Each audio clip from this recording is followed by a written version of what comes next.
বলছি আমি বেরালাম কাজে, ঠিক আছে? শোনো না, বলছি কি যে বাবার পেনশনের টাকাটা কিছু দেখলে? বাবা গতকালকেও আমাকে বলছিল আর কি। তোমাকে তো বললাম যে বাবার পেনশনের কাগজপত্রের সমস্যা আছে, তাই টাকাটা ঢুকছে না। তুমি আবার সকাল সকাল বেরানোর সময় এইসব কথা নিয়ে বসে পড়লে কেন? আসলাম। আচ্ছা ঠিক আছে। কি রে বাবু, মাস তো শেষ হয়ে গেল, এখনো তো পেনশনের টাকা হাতে পেলাম না। তুই কি আজকে ব্যাংকে যাবি? ওফ বাবা, তোমাকে আমি কতবার বলেছি যে তোমার পেনশনের টাকাটা ঢুকছে না, নিশ্চয়ই কাগজপত্রের কোনো সমস্যা আছে। তাই আমি পরে দেখবো, এখন বেরাচ্ছি কাজে, বেরাতে দাও, পরে দেখছি এসে।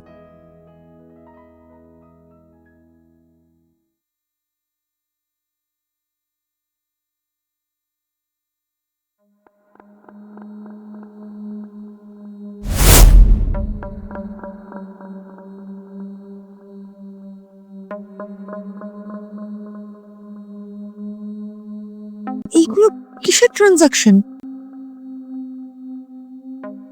এগুলো তো বাবার পেনশনের ট্রানজাকশন। তার মানে অভ্র প্রত্যেক মাসে টাকা তুলছে, আর আমাদেরকে মিথ্যা কথা বললো যে কাগজের সমস্যা। আজকে আসুক ও।